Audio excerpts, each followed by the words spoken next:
Critical Blast, where pop culture gets blasted. And good evening, everybody. I am RJ Carter, Senior Managing Editor here at CriticalBlast.com. And this is my last night doing this because I went out and shorted like 8,000 billion jillion shares of GameStop. So tomorrow morning, I am going to buy an island and screw y'all, I'm gone. No, I don't think that's going to happen. But it's been fun to watch, hasn't it? It's everyone's trying to understand stocks now. And I'm like, treat it like comic books, you know, just imagine it's you borrow somebody's comic book and you're going to sell it while they're not looking. And you figure that it's going to go down in value tomorrow and you're going to buy it back and give them their comic book back and make a little extra change. And then you find out that suddenly the book you sold that you borrowed from your friend has the first appearance of the astonishing Bug Boy. And suddenly the demand has shot it up to $300 an issue and you're screwed. So that's how that all worked. And thank you for coming to my TED Talk. That's not why we're here. We are going to delve once more into the world of crowdfunding comics. And with us tonight, we are going to delve into the NATVERSE with Simon Pothier. Simon, welcome to the show, man. Hi, how's it going? It's a pleasure being here. It's going well. Boy, if it's a pleasure being here tonight, you've been some sad places today, man. I was going to say, like, I like the intro line, like, you know, like the nice little soothing, you know, female voice. And then you come in with a rocking little, like, intro pitch, which you got me, like, you know, busting a gut in the back. It was funny. Sometimes I have my moments. I've got two ladies who do the intros. I've got, you know, my standard lady, sultry voice that you've heard there. And then now that I'm starting to talk more with the CG UK and the CG EU folk, let me introduce my little British baby here. Critical Blast, where pop culture gets blasted. See, that's called pandering. That sounds familiar. Who's this? I have no idea who that is. They're both voice actors that I hired on Fiverr. Three years before Fiverr voice actresses started advertising on Twitter. I was like, I've already done this. Her voice reminded me of Emmy McLernan a bit. That's why I was like, sounds familiar. Oh, that would be cool if, you know, because like I said, they're where did I get these? I got these in 2016. I remember because Trump won the election the same week that I was buying these. So it's you know, it would be interesting if somebody that I've got a voice actor thing from that I bought for like $30 went on to become somebody in the voice acting industry. That would be cool. And we have a lot of voice acting and you know, roaming around the independent comic and CG world. So yeah, I know. You're sure to find some, yeah.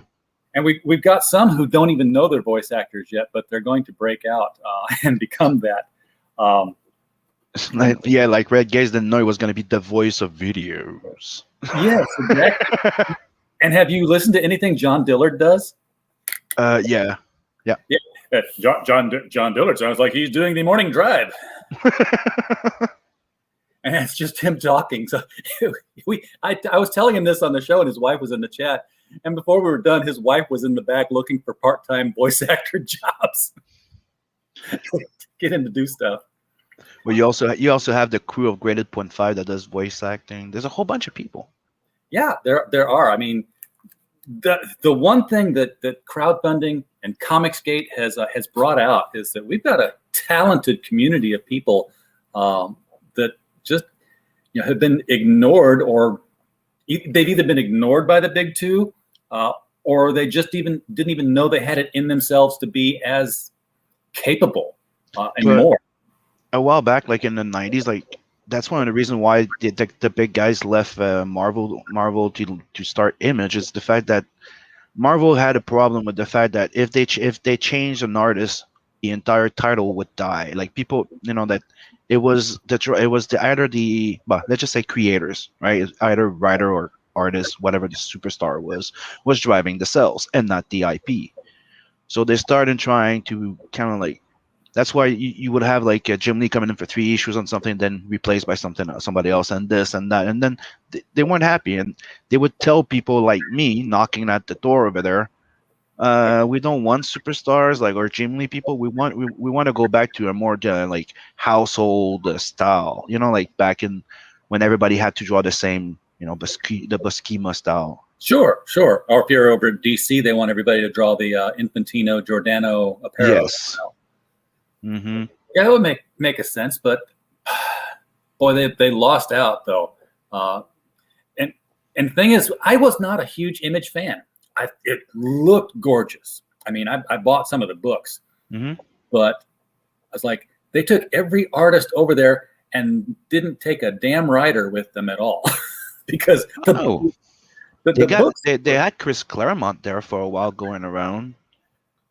This is true. And it didn't take them long to get Alan Moore. 9 issues in, they had Neil Gaiman writing an issue, but they weren't part of the house. They were like contracted out. Said, hey, we need somebody to write for us here. Write a book. True. It would have been nice if they'd have. Like Chris Claremont, it was a crossover with something called his novel called The Huntsman or something like that. Yeah, that was the thing, and it was like. It was all poster books to me as well. It seemed like it was like every other page was a splash page because these guys could draw the shit out of stuff, and they like showing it off, and they should.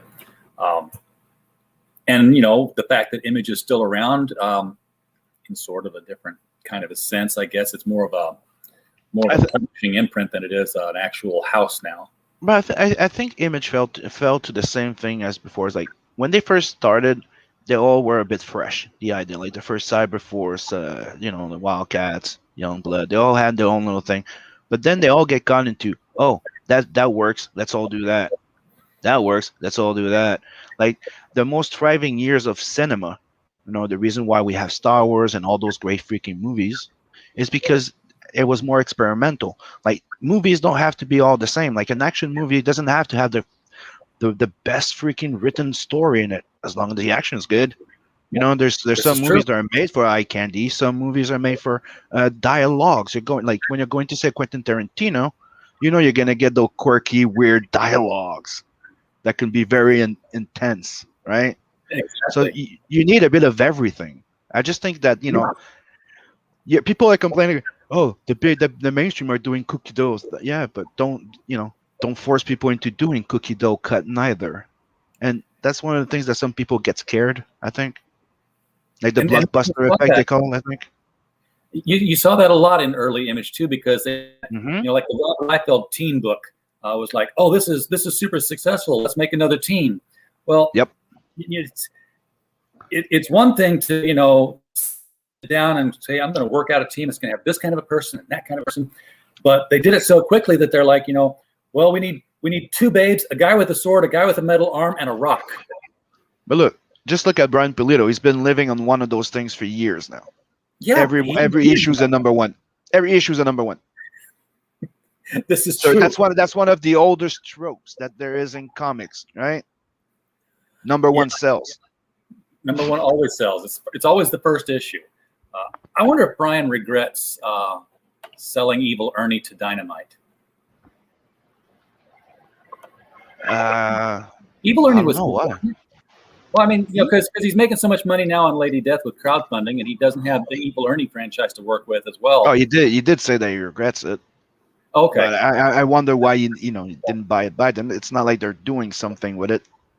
He is going to be, if he's not shown up last week, he's showing up next week.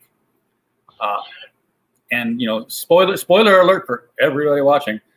If you've been following the Dynamite book series Dynamite, their whole zombie copy of what's going on with Deceased, he shows up at the end of the 3rd book.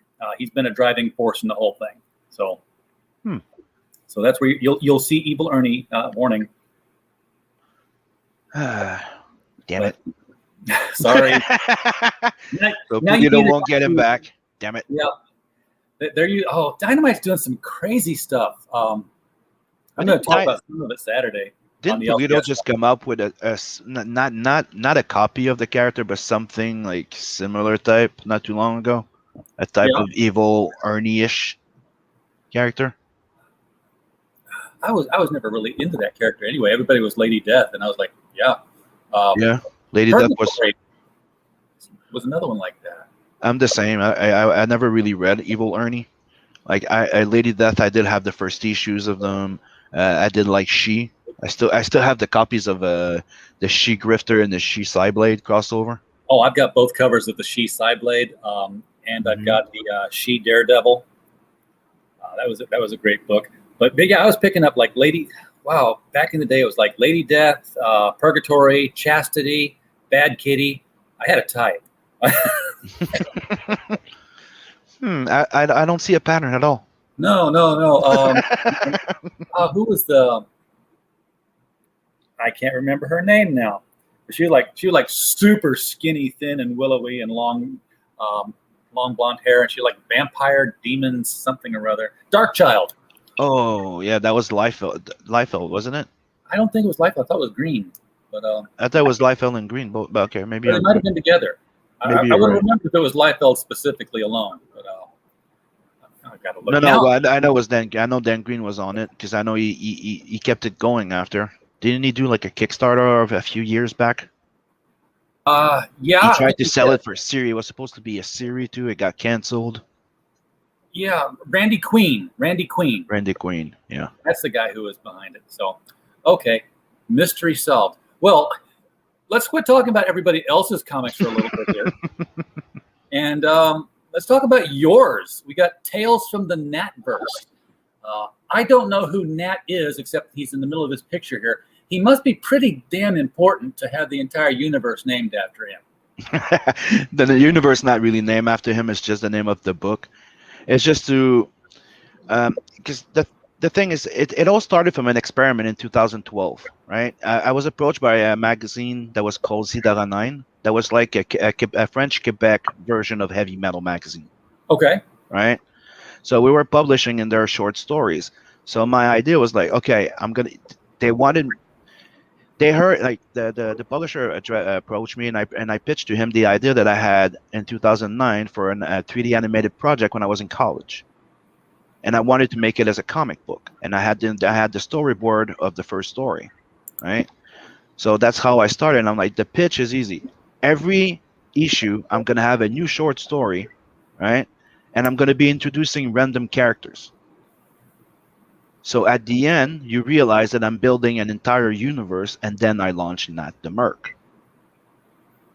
Makes sense. So this is me completing my original plan. So I'm bringing back Nat, reprinting the first 3 stories that were done, right? They're getting recolored, the dialogues are reworked, they're getting relettered, and there's 2 new stories. So it's technically half old, half new. So you got 5 stories in this one issue, this Yep. first number 1 issue. Yep. How many pages does that add up to? That the entire book is 80 pager, an 80 pager book, and it's 72 pager story, 70 to 74. Every comic should be 80 pages. I love the 80-page books. If you can't get a 100-page giant, go for 80. I try to always stay. I started it. I wanted it at 64, but I added some stuff because I really wanted it to be more like a. It was more. There was more old stuff than new stuff in the original idea. So I'm like, you know what? Let's add more new, balance it out, right? Yeah. So I made it an 80 pager. But and it's, I can obviously tell this is set in outer space, possibly the future. Just by looking at the characters and the designs. I mean, this is.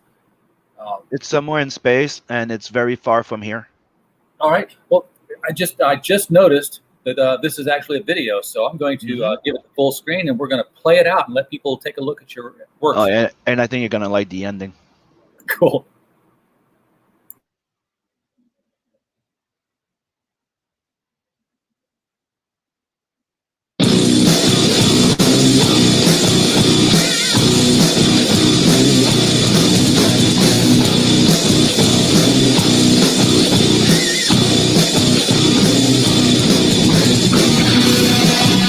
Tales from the NATVERSE. This ongoing anthology collects short stories introducing characters within the NATVERSE and are all connected to the main series, Nat the Merc.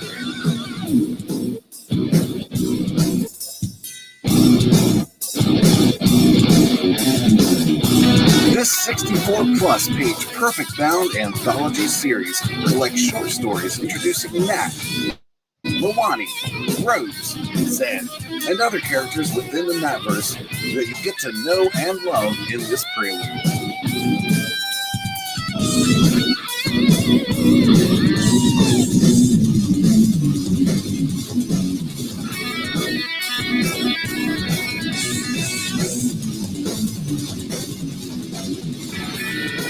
This volume contains 2 previously published Nat stories, as well as the previously published Helena Rose stories, introducing you to those characters. In addition, you'll also be receiving 2 brand new stories by Simon Pothier. Royal Rumble, colored by 7 Legions Michael Beacon. Also, Nat and Zed, colored by Spartan Scotsman of Xenotype. Arm up and fire off into the NATVERSE.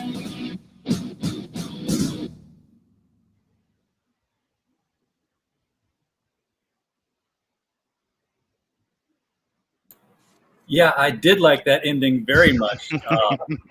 That's like, damn, he's doing animation now of his characters. Yeah, I'm an animator too, so that's what I studied in.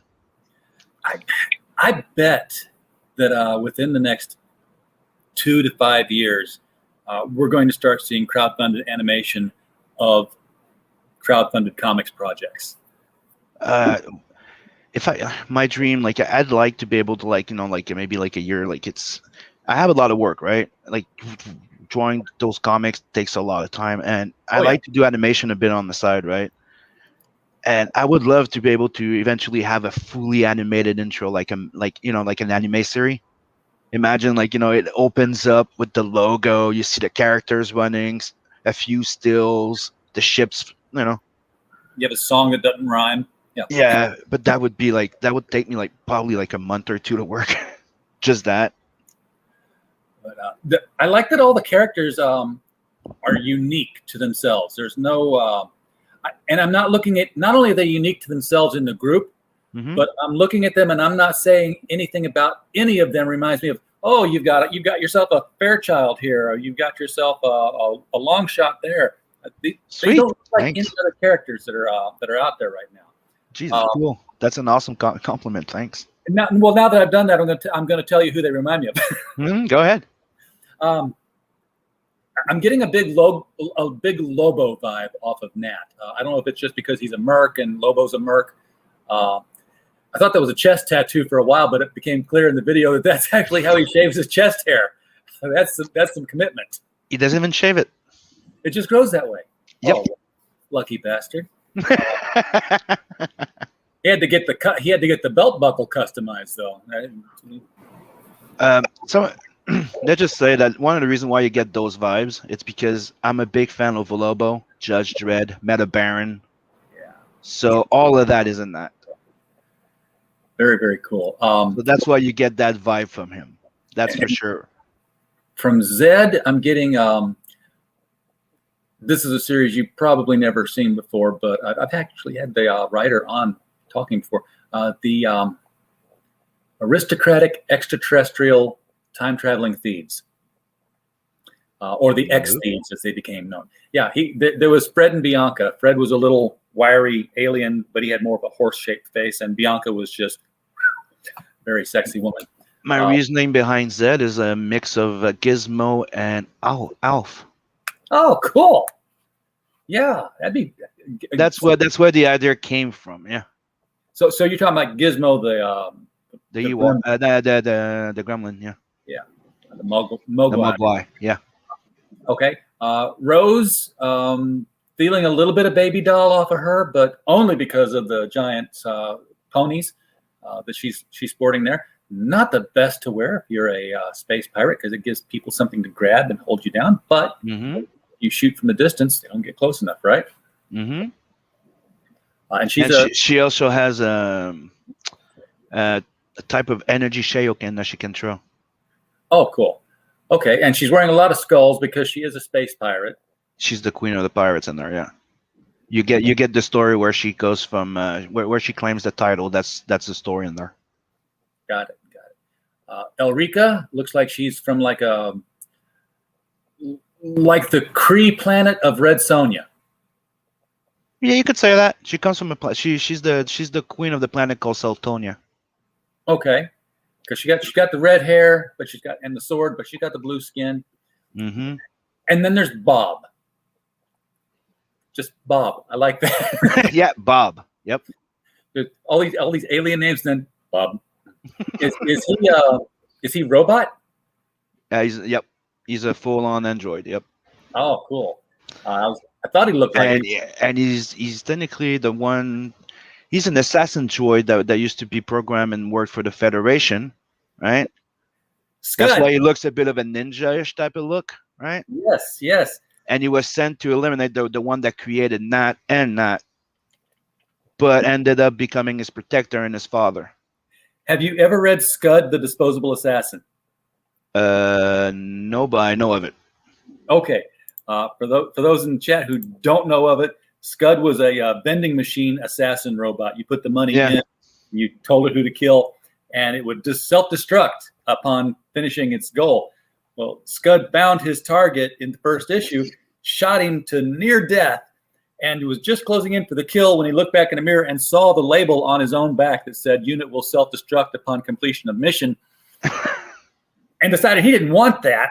So he's taking on all these side jobs to keep his first victim alive. He'll go out and assassinate anybody he wants. He's using the money to pay hospital bills. Well, I'm going to try not to give too much spoilers, but in that story, he's about to kill Nat and baby Nat, and baby Nat touches him, and he gets freed. Oh, he becomes sentient and becomes So Nat's got something in him that's more than just brawn and a desire to kill for money. He's a hybrid. He comes from an experiment trying to close this DNA sequence that's gone extinct. Oh, okay. And that also came with that metal on his arm. That's not a cybernetic arm. That's metal on his arm. So it's like a metal skin. That's part of his body, then. It's part of him. Yeah. So that's why in one of the pages you're gonna see him touch its temple. And it breaks off into a piece and become glasses, and it has a computer AI in it. All right, well, let's go scroll down here and start looking. It's technically a technomancer. Now, you said you just updated this with colored pages, so we're gonna just. You got the fully cover. It's inked and colored by Scottman. That's gorgeous. So that's the final cover, because the exclusive cover is no longer available. Okay. Now, this is going to, obviously, when the cover comes out, it'll have Tales from the NATVERSE across the top. Yeah, like you see there on the sim pack there. Yeah. You see it's already there, I just decided to put it there without the logo. This is going to be the interior front cover and the credit page. And that's colored by Inkspot. Okay. And here's ooh. Now, this is the evil-looking guy in the back here. This is Queen Elrica, Royal Rumble, and that's colored by Seven Legion Beacon, Michael Beacon from Seven Legions. Okay.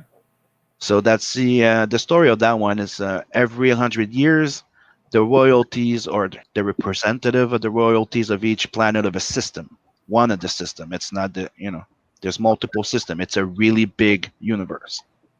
There's multiple solar system. So on that system, every 100 years, the winner gains control of all supplies, like gas, stuff like that, right? Right. And they're the one and the winner gains immortality for 100 years. And the type of immortality, you don't grow old, but you can die. Okay, so you can be killed. You just won't, die of age. And she won the last 5 ones. Oh, she's been around a while then. Yeah. So, when you look at the first pager, you get the presentation and the big guy in the back called Darius. He disrespects her and tells her to go screw herself. And she takes offense to it and declares that it's not going to be a one-on-one anymore. It's going to be a Royal Rumble. She's going to take all comers. She just leaps at it. If you go down, you see the first 2 pagers.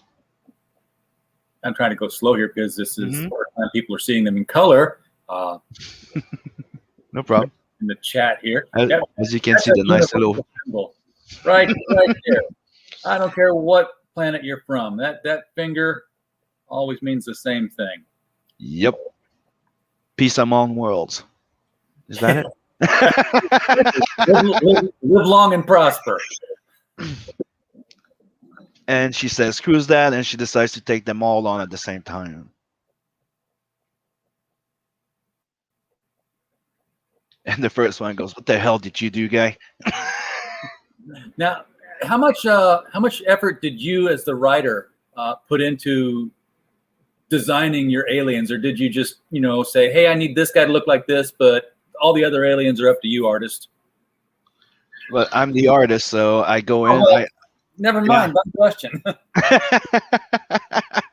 I'm used to having just, just writers on the show, and they've got to pay the artist to, do that. So No, I'm the writer, I'm the artist, I'm the inker, and I got my colorists, our friends, my team, my crew, and I got an editor.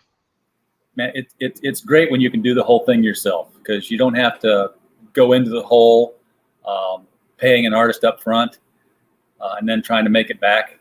Mm-hmm. I've seen too many people do that.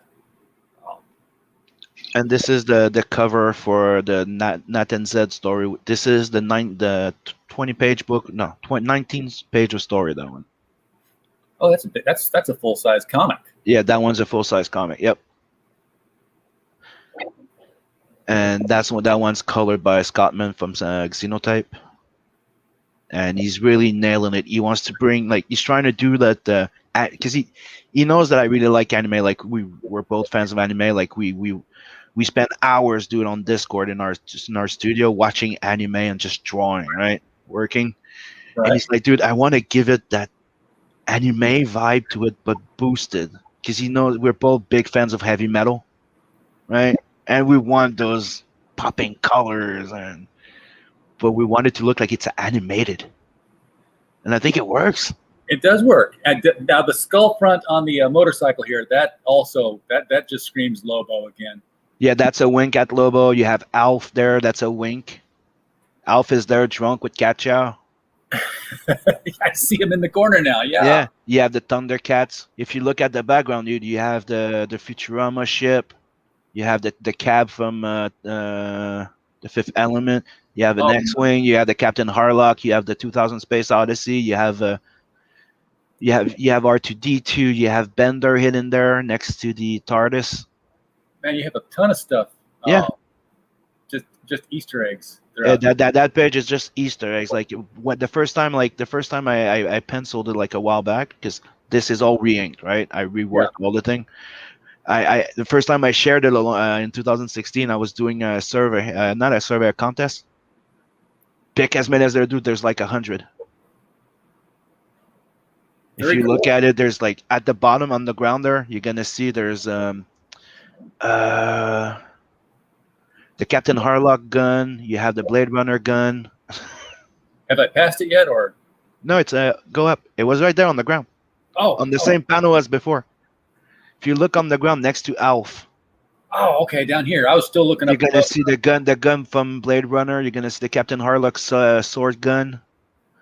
You have the Grim Reaper book from Carla and John there. That's on the floor. The Heavy Metal magazine box. All in front of the storage unit. Yeah, it's a big scrap planet.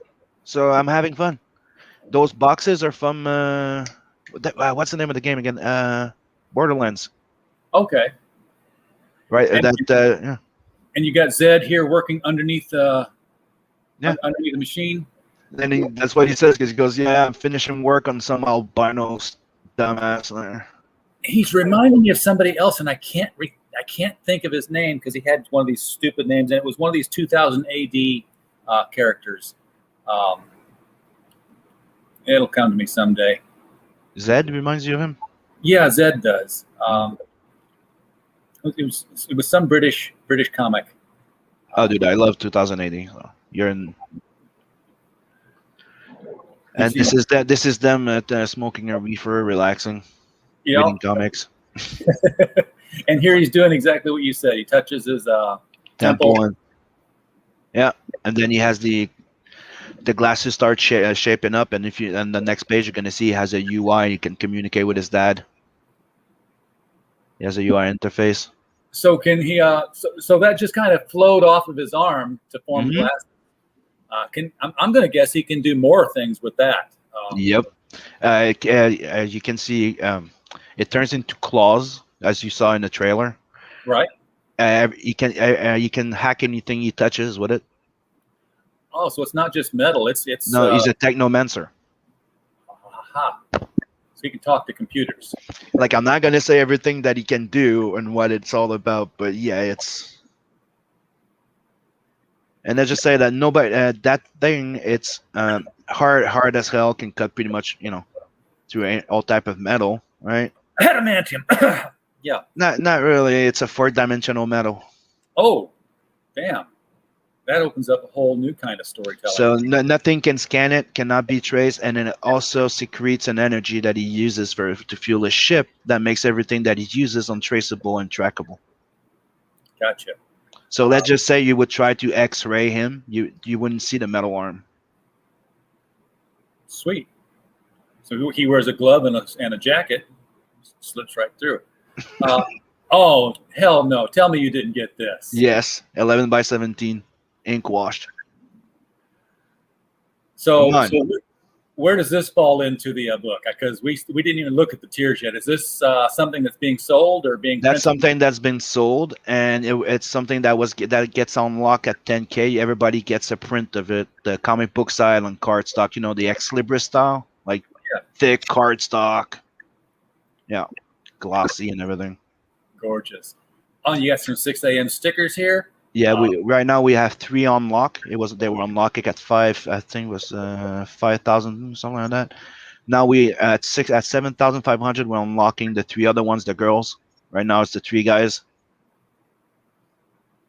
And we got to get 10,000 for this. Yep. All right. Challenge accepted. Oh, dude! Everybody gets a copy of it, and it's freaking nice. Right now, this is the interior back cover. Yeah, that's a wink to Lobo. See? Yeah, remember? Absolutely. Lobo's back. Yeah.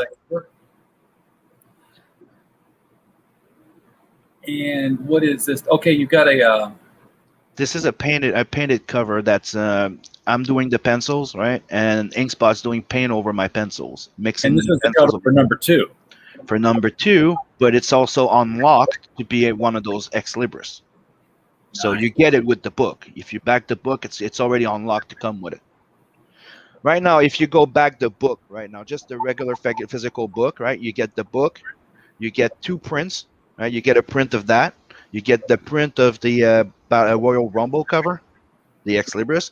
You get hold on. You get the 3 stickers from 6 a.m. the boys. And since you'll be one of the first 200 backers, physical book, you also get a sketch card for $25 plus. If you're in the US, $15 shipping. Otherwise, it's $20-25. Yeah, that international shipping sucks. Yeah, I'm in Canada. I'm sorry, guys, but I trust me. I know your pain. I back over 68 campaigns, and also back more because I go with Chris Evans sometimes. I'm like, dude, just buy books for me and send them to me in one box. Like that, I save money on shipping. Yeah, I talk about this on too many other people's streams when I have them on guest, so I'm not going to do it over yours, but we're doing that. That's what I do with me and Beacon. We do bulk shipment between each other, and that's why we can reduce the shipping to 15 now. Exactly. That's what I'm doing for CG UK. They drop ship it all here, and then I disperse it out so they can. It's something we tried with. It's something we tested with Bloodhound, and it worked, dude. I could reduce it to 15, and the more we ship, the more we can reduce. It's Exactly. You've checked into it. You know how it works. Yeah. Oh yeah. I can get the shipping down and make money doing it. So. and it's weird. Bulk shipment are not affected by COVID, right? Nope. You can ship things in 1 to 2 days. It's kind of weird, ain't it? It's strange, and it's like the nice thing. I got it all set up, and then somebody threw a wrinkle at me, like, "Oh, what are you gonna do about customs imports?" And like I'm like, "Oh crap, do I have to pay customs taxes?" And I had to narrow down where comic books fall into that little HMS code, and did all that digging just to go across as exempt. I'm like, okay, means nothing. Means they pay nothing. They're books. Yep. And you can get the sketch cover on this one for $150. Yeah, and it's going to be a front and back sketch cover. So it's not just I'm not selling you just a I'm not going to do just a headshot. You know what I mean? So you get to pick which character of the NATVERSE is the dominant one, and I'm building you a cover, Gotcha. like in black and white. You get your own cover. You're not just getting like here's a sketch. Yep, just whip something out. So you can have a 25 of a kind, different cover here. 25 people can get a one of a kind cover. Mm-hmm. Yep. And then we get into the actual, the normal tiers below the featured one. The cover, you see that's the exclusive cover that's no longer available. Okay. Mm-hmm. You're talking about this cover here, or the one on the digital TFTN? The one, the digital there, TFTM. That's my previous book, Blood Hunt, that I also made available on there. And if you buy the digital, I send it to you right away. All right. So the digital is $20 US. Yep. And this is the Blood Hunt digital for $20 US. Mm-hmm. And then here is the actual physical copy of the book, $25 for an 80-page book, which is very cool, and it's signed. So. Yep. This is the variant cover. This is all signed, and like I said, right now you're getting 3 stickers, 2 prints, and if you're in the first 200 physical book backers, you get a sketch card with it too.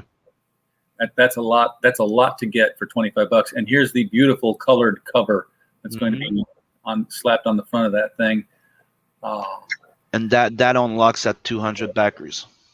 So what's the overall tone of the stories here? Is it badass killing and stealing, or is it more like, hey, we're going to go on a heist and look at all the things go wrong, and it's slapstick and jackassery kind of stuff? In Tales from the NATVERSE, it might be more about like missions and stuff that go wrong, or like backup stories of Nat, right? Because that's an ongoing series. Because even when my plan is to have three of them out, right? Then launch then launch Nat the Merc. That is going to be just around Nat, technically, in the verse with them around. So when I launch that book, you're caught up to everything that Nat knows. You're aware of the universe, and that's going to be more about Nat and story oriented. But Tales from the NATVERSE, it's all about short stories, right? One shots. So there'll be missions. There'll be a mix of everything. It's like my own 2000 AD. But it's all in the NATVERSE. And I have characters that I'm going to introduce like that you won't even know if they're going to be friends or foes. You'll find out in that. All right. Right? Or, it's also the Boba Fett effect. People are like, hey, dude, that guy that we saw in Not the American? We really like that motherfucker. Yeah. Oh, okay, well, that guy's in the next Tales from the NATVERSE, guys. Yeah, the guy who was just kind of buying a Coke in the background. We like that helmet. We really liked him. Can you bring him back? Yeah, okay. Herrenberg in the chat is asking if you know Giorgio Sousa from the Comic Boufflé channel and Studio 9 BD. I can't read Quebecy. Studio 9 BD shop in Montreal. Studio 9 BD. No, no, I don't know that one. So they don't know up in Canada, Herrenberg. It's a big place. No, seriously, I've heard of it, but I haven't visited it. Oh, that's the planets. What was the name again? Studio 9 and Comic. Yeah, Studio 9. Like I know there's I go to one that's called Planet BD, but I don't know Studio 9. I haven't been there. Okay, what's BD? Because BD, it's comics. It's European comics. It's why it's Bound Disney. It's the short term of it. I've learned something. Okay. Language skills in another tongue. It's French people going, those English guys, they're having really a hard time saying Bound Disney. Let's just call it BD. Not joking. Well, and the inside joke of that's like, let's call it bidet, and that's the thing that we all know is used to wash your bum. Bidet. Yeah. Because they'll say it. And Tales from the NATVERSE #1, $25 for the physical copy. Here we were. We get the variant cover. And then below that, you get your sim pack. This impact, you get the first print of Blood Hunt plus that book, and you also get the sexy print that came with Blood Hunt. Okay, so these are all physical. Yep. Top here, physical And blood. and also $15 shipping to the US until I fulfill, because right now, since it's the first order, right? I can do it at 15 because I'm gonna ship it to Beacon in a big box and it's gonna remail it. But afterwards, it's gonna be individual, so I might have to put the shipping up. Yep. But for now, you get 2 books and it's still only $15 shipping. See what I'm doing to the US. With my folk. First of all, I'm encouraging them to overship at 2 levels. Mm-hmm. One, overship, because if you go in demand, then why reship, especially if you're coming across an ocean with a smaller package. Just let it be here already and get it fulfilled. Mm-hmm. But secondarily, if I have 5, 6, 7 titles that are all overshipped and sitting here in an inventory, now I have a catalog that I can tell U.S. retail comic shops that, hey, I've got hard to find import crowdfunded comics here that you can put on your store shelves if you buy them from me, and I give the money all back to the creators. Obviously, I make the money on the shipping. Mm-hmm. But you can get 2 of this one of this one, 3 of that one, and guess what? I'm going to put in 1 box. You only pay 1 ship rate to get this a la carte selection. Yeah, but that's what me and Beacon we're doing, and we're that's what. And I don't know if you heard, but me, Beacon, Scottman, Inkspot, we're forming a studio called Inkslayer. So cool. It's Inkslayer Entertainment. So we're doing like it's us teaming up. So I'll be the penciler, inker. We're all doing a turning into a freaking production team. You're building a publishing house. Yeah. Blood Hunt was the most action-packed CG book I have. Thanks. Yep. 80 page, dude. It's bloody mayhem from page 1 to the last one. And like I said, people are surprised because he's not a good guy. Nat's not a good guy? No. I'm talking about Blood Hunt. He ain't a good guy at all. Here we got the Tales from the NATVERSE #1 retail bundle. So just speaking of retailers, here you go. 5 copies of the book for $100. That's $20 a book. Mm-hmm. $5 discount on each one. And they all sign too. And they come with. You get 1 sketch card. So yeah, put it on your books and sell it for $50. Pretty much. And then at the bottom you have the last original pages I penciled. Oh. In 2013, yeah. Okay. So since 2013, you've probably been going digital. Yeah, I've been going digital. I still do the traditional. Like I can still do it, but it takes more time, right? And room. Yeah. I am a single dad with 4 kids in the house. Oh my God! God bless you, sir. Are any of the kids old enough to take care of the other kids so that you can Yeah, and I have my bro with me. So it's technically I got my 2 boys and my bro with his 2 girls, and we got full custody. Perfect. So it's a big family. That's cool. And you know what? If it's not too personal, how old are your kids? Between 12 and 19. Perfect age. Because I'm seeing, and I've done a lot of these interviews lately where fathers and their kids are putting out comic books. And sometimes just the kids themselves are crowdfunding. Noah McTutis was on here. He's 15 years old. He's doing his own crowdfunded comic. But I've had, some 10-year-olds that are working with their dads, some even younger than that. You've seen Pillow Man and Blanket Boy. I've got Super Cat. And yeah, some of it is exactly what you'd expect a 10-year-old to come up with. But it's also, these are the guys who are going to be making comics with experience under their belts 5-7 years from now, and we'll be like, these guys have been, the next generation of creators who didn't get sucked into just playing video games or just tapping on their phones, and we'll still have people making comics 10 years from now. That is true. I mean, you see my bro's girl. So I call them my girls. They're all my kids. Okay, so let's leave it at that. They're my girls. Okay. My oldest girl, right? She wants to be a comic book artist, and she is talented. Like she colored one of the prints that I did, like I practiced for a Blood Hunt, and she did an amazing job. And she was 13, dude. Yeah, well, that's what I was going to say. Was tap into that Mm-hmm. talent base you've got there, and bring them up with this. Ask the boys, what ideas they've got. Give the girls more pages to color, and just and then give them the feedback that you get from these shows here. I'm looking for it right now to show it. That's why I'm not just trying to go through the file going, where is it? So I can pull it up quickly. But she did an amazing job. Can't find it. Now we do have the original. Man, I can't believe you're selling this. And it's all shipping included. Those two, the two last. I'd be making the prints and I'd keep the original. Well, I want to, but I'm like, if somebody wants it, it's there. Simon Bisley original of Nat the Merc, $600 US. It's an ink wash. 11 by 17. 11 by 17. Yeah, that's because there's a lot of Simon Bisley fans out there. I'm one. Yeah. Doesn't it show? There's a lot of them in CG. I mean, I've talked to a couple of people just this month. Like, yeah, we had Simon Bisley to do a piece for us. I'm like,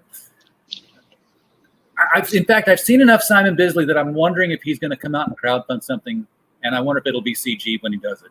You know what's the worst? That piece there, that was made in 2015. Oh, really? Yep. So you've had it for a while then. Yep. He made it because in 2016 I wanted to bring that back a while back, and I did a Kickstarter, and I came really close. It didn't, but I kept it, and that's why I brought it back. And my editor is like, Sim, yeah, don't you have a fucking Simon Bisley piece? I go, yeah. You paid for it? Yeah. Yeah. Why aren't you using it? It's old. I want to keep it. Yeah. But I have two, dude. I have that one, and you did my first character, the Wolf Dragon. Oh, nice. Well, I hope you're making a good profit on it at least. Oh yeah, dude. I used to meet him up. I used to meet with him at the Montreal Comic Con and go take a few beers at a club called Les Fofone Electric, which is the electric butt cheek, translated. It's a motorcycle bar, like a metal bar. Not a bit surprised that that's where you'd go to meet up with Simon Bisley. Hey, big tables, a lot of metal music, big pictures, lots of babes. If you've ever been to Montreal. I have not. I've always wanted to get, I just wanted to cross the border once so I could say I've been to another country. And Canada seems like the safest place to go. Metal Movie and Brewski says, in that piece, Nat looks like Biz a bit. Yeah. Oh, like Biz himself, yeah. I mean, he's a cigar smoking, bigger than life, ripped. And if you want to check, there's a second video right there. If you click there, and that's a fan that did a voiceover. No, on top, yeah, right there. Oh, right there. Well, let's watch the video. That's a voice actor, a fan that did a little voiceover, and I just put it in there. All right, cool. Let's take a look.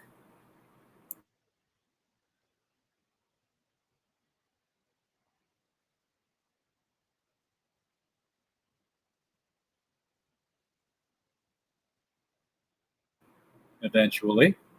I am Nat. I'm a merc for hire. Some call me a rebel, a renegade. Both are accurate.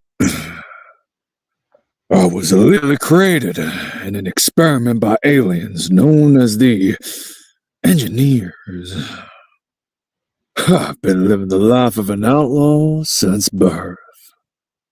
The Federation wants me dead. So, we have to make money to stay alive and keep flying. What's your ETA, Nut? This is Bob, my father, and the droid who was once sent to eliminate me. Great guy. made me the man I am today. Going in and about to bring the pain on anyone that stands in my way. Oh, goodness, please be careful. We just got that shit. Don't worry, Pops.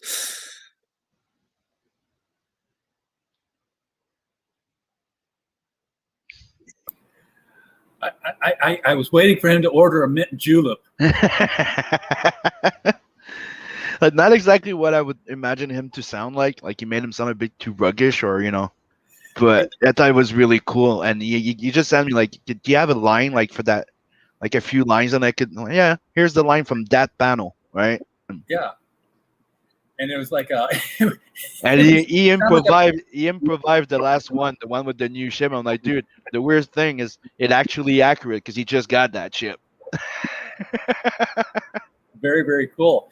Yeah, he sounds like this Southern gentleman sitting on the front porch of a plantation. Mm-hmm. See, it was birds like, yeah, the Fufun Electric is a famous venue. Lots of goth industrial shows there too. Not connected to Casa del Popolo. Oh, so you've got 106 backers on this thing. Yep. 200 backers first 200 backers get that special card. That's Gets a sketch card, yep. plenty of space in here, folks, to get in there and get that special card taken care of. Mm-hmm. We're just about to crack the $6,000 mark too, which we're only $4 away. Yeah. Come on, folks, $4. And when we pass the 7,500, everybody gets 6 stickers. So they're all individual, so you can do whatever you want. Yeah. That's right. You got by 6 a.m. Yep. By 6 a.m. You've already unlocked 3 of them. Bob and Zed. Yep. The 3 males. Now, okay, there were 3 females, and there's only 2 in the shot. So who's the 3rd female in the sticker set? Luwani. You see her a bit in one of the pages there, because she gets mentioned. You see her a bit, but you get to know her on issue 2. The focus of issue 2 is more her and Nat. Okay. And if you want, I can show you the cover for number 2. It's already. Yeah, do that. Share whatever you want, man.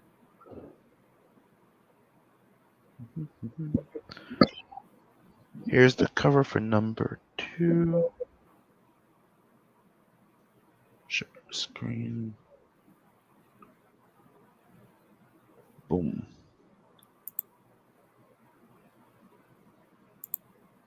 So as you can see, you see her in the back here. That's Luwani. I got you. And she's like that because she's coming in. So you got the first, because Elrica is not in number 2, so she's not there. So you see the 4 from the first. Then you see her coming in, and you see him as a shadowy in the back. Like, that's not his size, as you see. He's just like the shadowy behind the city type of. But that's his name is Defcon, and that's the new character introduced in number 2. And you get to know Luwani, which you just get a glimpse of her in number 1. But she plays a big part in the Nat the Merc story.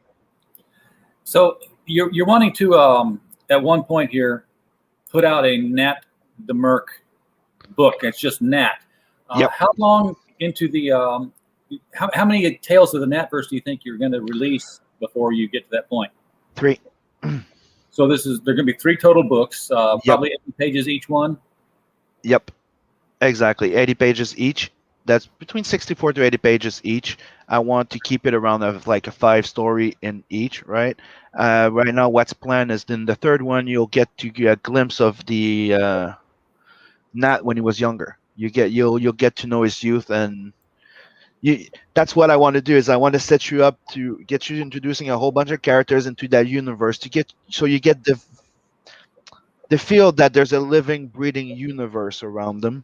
Right. Then when I close, you get to know Nat, his childhood, everything that's been there. So when we start Nat the Merc, you're up to date, and now you're just going to discover everything that he discovers at the same time, because that's when you start finding out about his arm and his past, where he's from, why it was so bad for him for that DNA trend to be finished. Why only a human worked?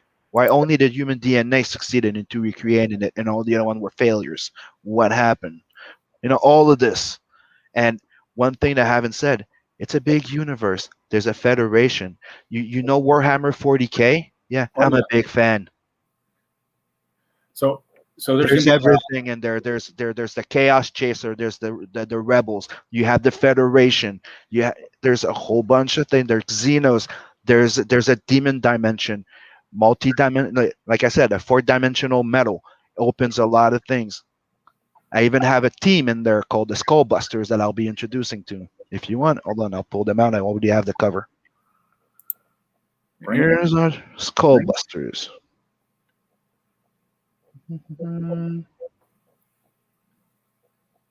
Bingo.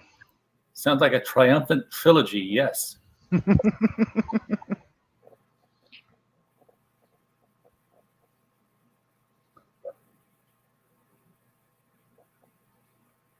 Hold on, didn't work. Oh, Boom, that one. it was almost here. Yeah, but I took the wrong window. I have 3 screens. Bragger. Here you go. Those are the Skullbusters. Also, there's another team out there in the same universe. Yep. In the NATVERSE. Yep. So technically, the universe not called NATVERSE. It's just that for the you guys know that Nat is the main character of the world, right? Yeah. But there's more into it. So here you have Gunblaze, the leader of the crew. You have Flint, here a rock person that's multidimensional, and all the other characters. Her name's Red. Her name's nickname Gadget. He's Wipeout. Oh, they're the Skullbusters, and that little dude there, that's my Jack Kirby.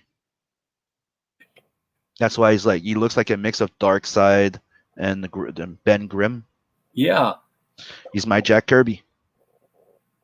And he's a multi-dimensional creature made out of rock.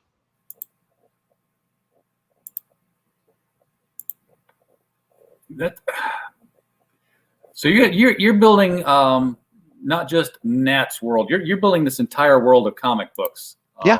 That will eventually be yours. I finally found the. I told you that Zed reminded me of somebody from 2001 AD comics, or 2000 AD. I'm upgrading. I finally figured out who it was. Who the hell's that? This is DR and Quinch. And no, I don't know which one's which, but yeah, it was. It's like I've seen this kind of gangly look on. Obviously, it's not the same guy. It reminds me of it and looks nothing like it at the same time. But yeah, it was a character from 2000 AD comics. I don't even know what they did. I just saw them on the cover a lot. So, everyone Berg says, does Flint generate some of that Kirby crackle? Yes, he does. You have to. Okay, the joke is quite simple. His name is Flint. Last name Rock. Flint Rock. Flint Rock. So he can be thrown. He turns into a freaking ball, and he can charge into an energy that does the Kirby crackle. So he's technically like a cannonball. He's the powerhouse. Like he's the tiny one, but he's the one that can kick up a tank, shoot him from the underneath. He's the powerhouse, not the big guy in the back. The powerhouse is in the small guy. Big things come in small packages. Yes, and I'm a big Kirby guy. I'm a Kirby boy at heart. Till I die. Metal Movies and Brewski says it's the Simverse. yeah. I should call it the Simverse, but I thought the book sounded better with this one than that verse. I was going to say, you call it the Simverse, and somebody's going to expect a talking aardvark to show up in it. Nah. Probably not going to happen. Not the same Sim. That's Dave Sim. I'm the actual Sim. That's my name. No Dave in front of it. Now, you did mention, though, that you're teaming up with these other guys to do a production company. Are they doing their own books, and do they exist within this shared universe? They're not going to be part of in that shared universe of Nat, right? what we are doing is we're doing Inkslayer. Inkslayer is going to be a type of like a book that's going to be magazine size, right? Because we're all big heavy metal fans, right? But the idea is to have we each have our IPs in there. They each have their own thing. Like Scotsman has Hero Hero. Inkspot has something called Metal Mayhem Rock Boy. Um, Beacon wants to bring his dwarf, the jetpack and with the jetpack dwarf with a rocket powered axe from Seven Legions in Okay. there. And I'm bringing a Luani story with Nat and Demona. So that's going to be 5 20-page floppies between 4 So to 5. it's going to be an anthology book of unrelated stories. Yep, exactly. Makes sense. I follow you now. That tracks. But if you ever wanted to, you could cross over because We could. and that's been one of the cool things too that I've seen in a lot of CG books is people crossing their characters over and just loaning them out to people. Right now I'm having a Brian Kreisgau from Six Gun Gorilla. Yeah. He's finishing. He's working on the script from Doc Sale, the Blood Hunt, Doc Salem crossover. So wait a second, you're doing a Doc Salem crossover? Yeah, with Blood Hunt. Oh. So you got the vampire assassin, like the monster for hire meets the monster hunter. Like I said before, it just fucking writes itself. And even Brian says it. It writes itself. Yeah, I mean, I was talking with Preston just last Thursday. It's still on my. I have a literal little black book, and this is like everybody I had on this past week, and where they're going. And then I turned the page and I'll do another 2 weeks. So yeah, just last Thursday, Doc Salem, we were talking, and I told him, I was like, hey, all these crossovers you're doing, you've got a guy who hunts monsters to kill them. What if you had to run up against a monster and he has a guy whose job it is to find monsters and heal them, like Monster MD? You'd have your first. Had all these team ups. We haven't had a battle yet. We haven't had a character versus character. So we could have Doc Salem versus Monster MD kind of thing. Well, yeah, but now it's gonna be like I said, like it's the monster for hire. It's gonna meet the monster hunter, and the thing is, they're gonna hate each other because they're both made to not like each other. But what are we gonna do with them? Are they just gonna fight? I don't know. Therein lies. Brian's on it. All I can say, he's working with Lovecraftian shit. So yeah. Oh man. And what I can say is, I'll be doing the pencils. Okay, let's do it like this. Okay, let's be precise. I'm gonna be doing the rough pencils, like the pencils, right? Yep. And he's gonna be doing the finish inks, like the finish art inks. So we're doing the Capullo, Tom McFarlane thing. We're mixing our styles. Yeah, layouts and finishes. Yeah. So I'm doing enough pencils to put all my style in it, and he's gonna be putting his magic touch of inks in it with his style. So it's gonna be a nice little. When are you launching that? Yeah. Well, we'll let you know soon. I want to get both of you on the show when this happens at the same time, so we can Definitely. we can talk this thing out and through. Very, very cool because. Yeah, it's gonna be fun because I read Six Gun Gorilla. I thought it was. I enjoyed it, dude. I'm not a guy that's. I was not like, oh yeah, I'm gonna go with the fucking big monkey. I tried. I went in because I like Brian, and I liked it. I did. I really enjoyed it. On that thing. Doc Salem, I just got it. I'm going through. I'm like, dude. I think that's gonna be one hell of a cool crossover. My Doc Salem is on the way. I'm getting the one of the variant covers because I backed it at the right time. The right time being when he was on the show. Hey, for viewers on the show, if you back it right now, you'll get this cover. And I'm like, just tell me what your backer number is. I'm like 327. I wrote it down, held it up. There it is. I did it. We're in. The fun part is that with the type of characters, the character that Vincent is, right, and Doc Salem is. I can see doing one or two more of this. Like, there's another person with who that we said we were going to do a crossover with Blood Hunt, and it's the God's Hand, and Anthony Figueroa. thing where we want to bring Vincent to the bayou. Nice. You know what you need. I'm doing it again. You know, I talk with you guys, and I'm a writer. I'm a published author. I write for the Destroyer. They pay me, so I'm writing the Remo Williams stuff, and I publish some other stuff. So I think of story ideas when I start playing with other people's characters when we're talking. It's like we have so many monster hunter, monster teams, monster characters in crowdfunding right now. And all of you guys are in proximity to each other virtually.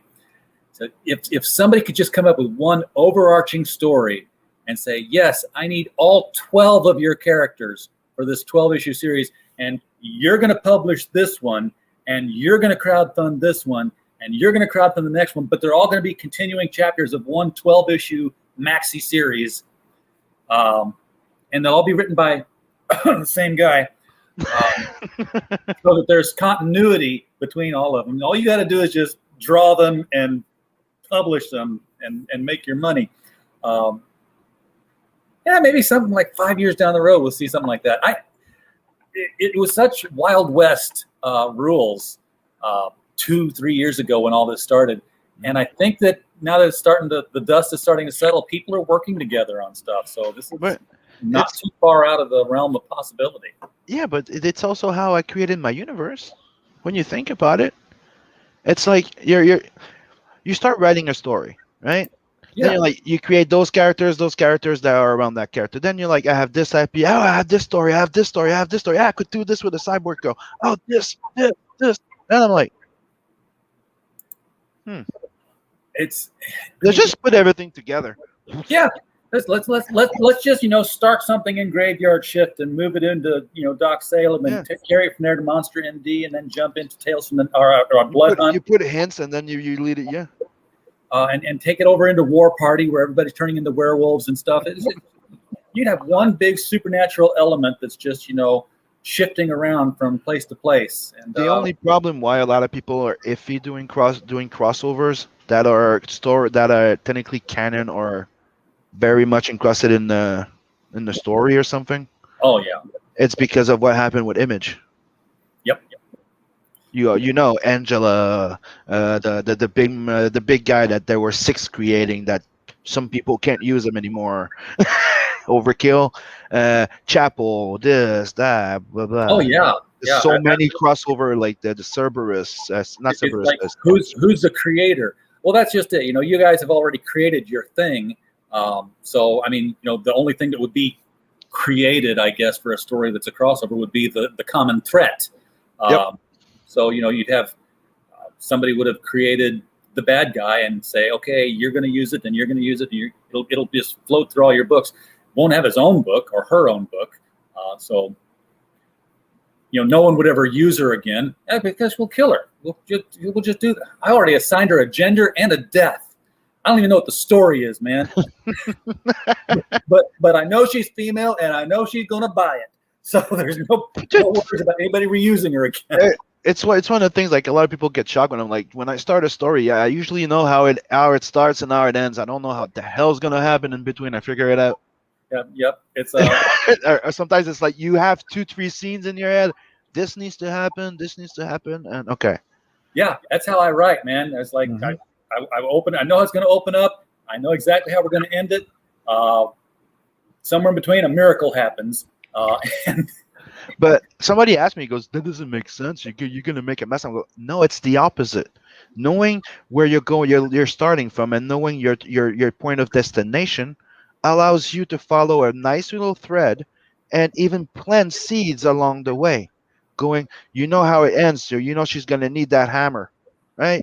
Yeah. To knock that freaking thing. How are you going to slide it in there without it being, just happens that it's there. Exactly. You get to work out the puzzle. You're putting together it's not quite the same as putting together a jigsaw puzzle without seeing the picture, but it's more like you're putting together the jigsaw puzzle. And you saw the picture for a second before somebody yanked it away. Yeah. And now you're trying to remember the picture, and you're kind of changing the picture as you go. But I remember one of the first time when I first started writing, right before I started really using computers and stuff like that, because everything for me, like I always started writing on with pencil. I always write with a pen, right? Then I moved to the computer. But before this, dude, I used to have post-its everywhere on my wall. The first time, like I started with a cork board. That was not enough room. So I started taking most of the goddamn room. Okay, post it there, post. Okay, this happens, then this goes there. Then you have a big one that's just a drawing because I'm a visual artist. I don't Right. just write. Like, Yeah, that's the process, man. And now it's like, the word processor is probably the biggest boon to production and the biggest hit to creativity. Because if you've got this in your hand and you're writing, you slow the fuck down and you think about what you're committing to the page before you do it. It's none of this, that's crap, delete, that's good enough, and you move on. No, you're committing stuff. You want it to be perfect. So yeah, and I'm usually never in front of my computer when I'm writing. Like dialogues, yes, but not, you know what I mean? Like trying to come up really more with the structure of the story. Dialogues, I'll just be watching and. Oh yeah, they're just, you just start talking. Yeah. Do you ever find your characters kind of take over when you start doing their dialogue? It's like, no, I want you to say this, and they're like, screw you, I'm saying this. Always, because I come from that mentality of like they're not me. I'm not projecting myself into them characters. That's why, dude. The first thing I've always done with Nat, every time, like even in the Zidara 9, when it's out of story, like he doesn't break the fort wall in story, right? But the characters would outside the story. So if they show up in credits, if they show up in a presentation, sometimes they're giving me shit. Like there was one of the issues of the Nat Prelude when I printed the 20-page comic, right? Right. You would open it, there was a square for a sketch, right? Nat was leaning on it and pointing at it, smoking his cigar, right? And he goes, "Don't forget to ask that lazy ass artist to give you a sketch." You know. Okay, I got it. One writing exercise that I used to do, and haven't done it anymore because the characters I'm writing I know well enough now. But it's still a fun idea, is to interview your character and write it. Just come up with like 10 questions that you would ask your character, and then respond as your character would respond to these questions, and you really get to look. You're communicating across dimensions almost, because it's kind of a bit what I did, but me, it's more like I try to create myself hard circumstances, like really life defining, like personality defining circumstance, and how would, and it's like putting a ragdoll effect on the 3D figurine and putting some obstacle, and you're like, let's see how it reacts. Yeah. So I know how that character is like Kirby said. To me, those characters are alive in my head. Like, I'll pitch it, I'll do this, but when you see me starting to like give life when I'm talking about him, it's because that character is alive in my head. That universe is living and breathing. He's not me, he's himself, right? So I get to the point, like you're saying, like instead of like doing an interview with them, right? I make them talk to me in my head sometimes. Like I said in the comic, right? Yeah. When I'm working on like, but the thing is, I like to, how would he react, right, in a job like Nat? He's a merc. How would he react if the prey that he has to kill, it's a baby? That's the type of things that I'm going. You want him to be nice, but at what point of nice is he? Because he's a merc. So he'll do things that I wouldn't, So you want to find out exactly how far he would go and what his limits are. Yeah, because like I said, like that's what's fun. Is like I don't know how it is. There's people that like that need to find themselves in something or project themselves in something to appreciate something. Me, you can always tell. I like the escapism from a story, right? When I read X-Men, right? I love Wolverine. I identified with him, yeah, because I'm 5'8", I'm 5'8" something, right? Okay, yeah, I'm Canadian. Yeah. That too, I'm yeah. I'm the short, stocky motherfucker. Dude, I was in security for Pinkerton and my nickname was the Wolverine. Because I ran down a freaking truck. Right? And that's what I'm saying. Is like, but the thing is, you want them to be living, breathing. Otherwise, dude, you're just gonna have that SJW shit. Yep. If that character, if your character is just there and it's just gonna be like, oh, this happens, well, he's gonna turn left and turn right, or you put your own feelings into that character. If you cannot disconnect it, like my friends, like, oh, you're technically going insane. No, dude, it's how you give life to a character. If I can have a conversation with a character in my head, like you're saying, like I never thought about doing an interview, but that's technically how it is, because you know I would do this. Him like, no, fuck this, I would kill him. So do you ever step away from the writing and you're still your character? So like, it's like, okay, I'm gonna go get some lunch now. Screw this. I gotta get something to eat. Walk out the door. It's like, Daddy, can I have? Step away, boy. I'm still gonna shoot. Just Yeah. you're still Nat. Yeah, not yeah. I would say yeah, no. Like when I'm in, I wouldn't say I kind of act him out. Like that's one of the things that the guys, like my editor, like Steve Diet, I thought was funny is I write the lines, but I also act them out because I want the feeling, I'm very very detailed on that stuff. Like I check the storytelling on paneling, on lettering, on everything. I want the emphasis on like somebody's like, dude, it's not proper to put lettering like that. I'm like, yeah, but you understand that he's yelling and his voice is raising. He's getting intensified. But the thing, it does happen sometimes that I'm so into it that my kids would go, Dad, what? turn around, what? Like, ooh. Yeah. I've done that before, especially if I'm getting interrupted during the writing, because then I am the character, which was kind of embarrassing during my first book because it was an Alice in Wonderland book. So I was very polite. It happens more to me when I'm drawing because especially in an action scene, because I get so much into it. Like I'm listening to music, getting hype, listening to metal or something, right? And I'm into it, and you come and tap on my shoulder. What? And my kid's 19 turns white. Hi. I'm sorry. I just want to let you know the house is on fire. It's okay. Oh man. So you've got a lot to do yet still. I mean, you're going to be busy with 2 more volumes of Tales of the NATVERSE. Then you're launching Nat the Merc. Yep. You're going to have this crossover story coming up. Slayer coming. Yeah, it's just we're going to see a lot of you. It's going to be a big year this year and 2022. How many of you think are going to happen in this year alone? How many things? Right now I'm working on Tales of NATVERSE 2. I have 3. I want to get to Nat the Merc 1, which is already started. Right? I already have 5 pages done. I have Inkslayer, which like I said, it's going to be between 4 to 5 stories in there.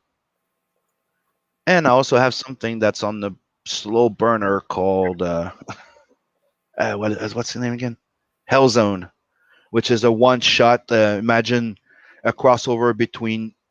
Imagine if Doom guy was a girl, and mix that with Event Horizon. Okay. So you probably have some overlapping campaigns by the time we get deep into the year here. Yep. Only way to do it. Yeah, but yeah. There's you're gonna have Nat the Merc, which is gonna be mine, and then the Inkslayer is gonna be something that I'm doing with my team. So it's those 2 are gonna be. I got you. All right. Well, Sim, we've gone way over the hour here, but we had stuff to talk about, man. That's good. Good when we This go is what over. happens when we have fun. Yeah, when we talk about comics, And we weren't even talking about what's wrong with comics, and that God knows we could talk about that for a while. But Why? Why focus on what's wrong with comics when there's so much going right in the indie field of comics right now? Like oh, I keep saying, people, half the cup is half full. You know why? Because before people didn't give a fuck if you didn't have characters that weren't called Superman or Batman. yeah, I mean, I hope the comics industry. Sorry about my swearing. Oh, we're not FCC regulated, and we're already pre-marked not for children, so we're good. But I'm not going to miss DC. I'm a DC brat. I grew up on DC comics. I was never a Marvel zombie. I used to get like a physical ill reaction reading Marvel comics as a kid. I'm talking like preteen. I was like, no, feel good. I don't know if it was the inks or what it was, but I just didn't come out of Marvel feeling the same way I felt when I read a DC book. So I'm, DC in the blood. And what they're doing now, I won't miss them. They can go away, and I will not shed a tear. I'll be like, great. Now everybody can focus on all these really cool indie books that are out here. The only mainstream thing that I bought, like honestly, that was recent, like, cause I did buy old stuff, like those omnibus and stuff like that. But that was new, was the Green Lantern, just because I'm a big fan of Liam Sharp, and I've known him for a long time, and he's a sweetheart, and I love his stuff. But nothing they're doing is tempting. But like you said, like I was not a big Marvel guy, but I always love X-Men. Like I've always been a big fan of X-Men. But there is something more iconic about the DC characters. I skipped over almost all of the Superman to the death. The Tom King Batman run. I skipped most of because it just didn't interest me anymore. I came back for the Joker War. I'm like, okay, this is telling a story again. But I read like all the issues that I'm like, but it's not a good story. So yeah, but that's another thing that's funny. It's like last little thing that's fun fact. Me and Scottman, right? Very good friends, right? Okay. 2 huge fans of Superman. We love Superman to the freaking core, right? But we don't love the same Superman for the same reasons. Okay. Like he likes the campy Superman, like like the old movies, that type of campy. And me, I like the more the Snyder cut there. I liked them, right? I like the Superman in there. Like what was the other story that was there where it was him becoming the man? I forgot what it was, but it was Leno Francis Liu drawing it, and Mark Waid I think was writing it. Oh yeah, I know the one you're talking about. Where that entire scene of the oil thing came from, where you see him go out as a teen, becoming a man, then coming back and going, yeah, I want to be a reporter. Oh man, I'm trying. Yeah, it's not coming back with all these. It's like Small World. No, it's not it. I saw the one you're talking about. It was a good book. Yeah. It was freaking good, and that's the Superman I like the one that's not perfect, iconic, godly, right? Perfect. Yeah. I like the guy that, one of my favorite lines in the animated series that explains exactly how I love Superman. It's that cardboard world line that he did once. But you to Dark Side. Yeah, because this is the type of guy I am. I was the type that was training to be a strong guy. Get the idea? So I kind of come into that. I can't get mad because I've knocked out people with one punch. You know what I mean? I've slapped a guy in the face once and he was snoring. You're one punch Wolverine. It happened, so it's kind of those type of thing where you're like, I can't get mad. It talks to people. It talks to men. It talks to women. It talks to people that are like, you have that. And they're like, I need to keep it in check because, That's what I like about Superman so much. Yeah, he has to stay in check. Have you ever read this is going back, and this is not a comic book, but Larry Niven did a think piece in one of his books called Man of Steel, Woman of Kleenex. No, never heard. It was scientific and hilarious because it was the whole thing about why Superman and Lois Lane cannot have sex. Huh. And he's like, well, first of all, he's from Krypton, and who's to say that, just because he looks human, that our pheromones and, everything else work together and he's actually attracted to her. She may smell to him like monkeys smell to us, 3% DNA difference, but goddamn, it's not something I'm going to go after, is it? Is that where that freaking pic of her going like, what the hell is that? It has tweezers? Yes, exactly. That's where it's from? Okay. Well, no, he didn't have any pics with that one, but he started talking about things like, like teenage Clark Kent going through puberty, and there should be like shotgun hole blasts in the side of his house, and why didn't Lana Lang ever notice that? And how if he ever did try to do anything with Lois, he'd gut her from crotch to sternum like you'd cut a fish.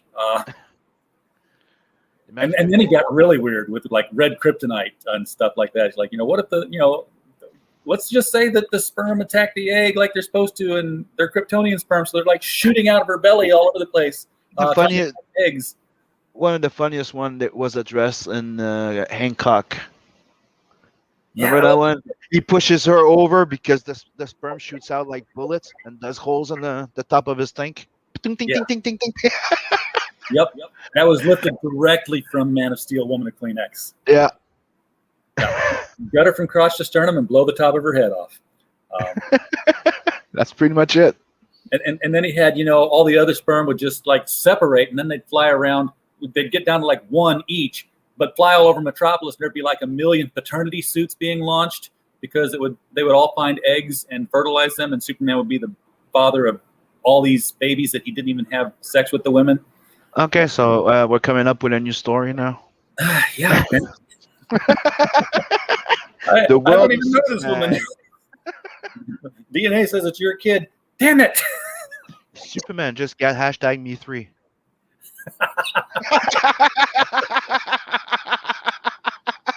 Oh. Yeah. All right. We better end this before we get really crazy. So, Sim, it's been a pleasure having you on the show. We got to have you back, man. I can't believe we have gone this long and haven't had you on already. So that's on me. Anytime. Reaching out. We'll get you back here for the next book for sure. Folks in the chat, thank you for dropping by and sitting here and just listening to us go on about comics. We wouldn't have a show without you here, and we do appreciate you. If you like this kind of stuff, subscribe, hit the bell. We've got 1,300 subscribers, for which we are extremely grateful. We have 2,900 hours of watch time, so we're closing in on that 4,000 slowly but surely. Come back tomorrow. We're going to be doing another show, and then this Saturday, of course, is the bi-weekly episode of the LCS Guys, where we have comic shop retailers from around the country just kind of sit in on a panel discussion and talk about selling comics from the front lines where the retailers are involved. So until then, thanks for coming, and we hope you had a blast.